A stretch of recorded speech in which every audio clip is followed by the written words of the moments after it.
How GitHub plays role to crack IT job. So GitHub profile 2026లో ఎవరైతే సాఫ్ట్వేర్లోకి రావాలనుకుంటున్నారో వాళ్ళకి GitHub profile is one of the key aspect అనమాట.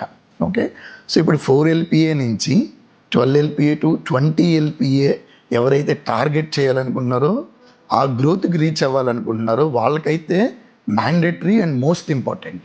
ఎందుకు అనేది నేను క్లియర్గా చెప్తాను, ఒక 4-5 పాయింట్స్లో చెప్తాను.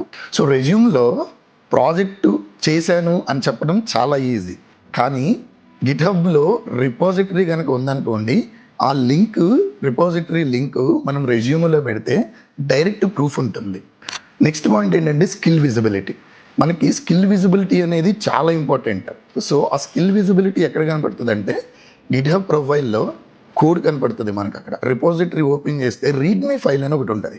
ఆ రీడ్మీ ఫైల్లో ప్రాజెక్ట్ ఎక్స్ప్లెనేషన్ గురించి అసలు ఏమేం టెక్నాలజీస్ మీద పనిచేశాడు, అసలు ఆ ప్రాజెక్ట్ ఏం చేశాడు, ఆ ప్రాజెక్ట్లో ఏం ప్రాబ్లమ్ సాల్వ్ చేశారు అనేది చాలా క్లియర్గా ఉంటుంది. దానివల్ల ఏమవుతుందంటే ఇంటర్వ్యూస్ ఎక్కువగా రావడానికి ఛాన్సెస్ హై ఉంటాయి అన్నమాట.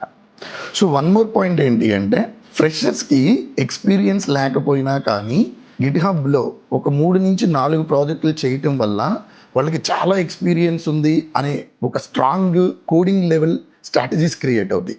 దానివల్ల వాళ్ళు ఏంటి అంటే front end, back end, API integration, ఈ కోడ్ మొత్తం కూడా ఏమవుతుంది అంటే గిithubలో ఉంటుంది. వాళ్ళు ఎప్పుడైతే ఇచ్చారో లింక్ మీద క్లిక్ చేస్తారో they're able to see the code, అసలు ఏం చేశాడు, ఎలా చేశాడు, ఎంత స్ట్రాంగ్లో కోడ్ రాశాడు అనేది చాలా క్లియర్గా చూస్తారు. సో దాన్ని బట్టి ఏమవుతుందంటే క్యాండిడేట్ ప్రొఫైల్ మీద ఒక పాజిటివ్ ఒపీనియన్ క్రియేట్ అవుతుంది.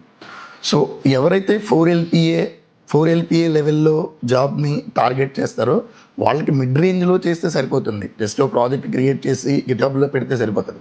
కానీ ఎవరైతే గ్రోత్ కావాలనుకుంటున్నారో 12 LPA కావాలి, 15 LPA కావాలి, టిల్ 20 LPA దాకా కావాలనుకుంటున్నారో వాళ్ళకి ఏంటంటే project architecture is very important. అసలు APIs ఎలా రాస్తున్నారు, డేటాబేస్లో స్కీమాస్ ఎలా క్రియేట్ చేస్తున్నారు, ఇవన్నీ కూడా వెరిఫై చేస్తారనమాట. అలా వెరిఫై చేయడానికి ఒక బెస్ట్ ప్రూఫ్ ఏంటి అంటే గిithub ప్రొఫైల్.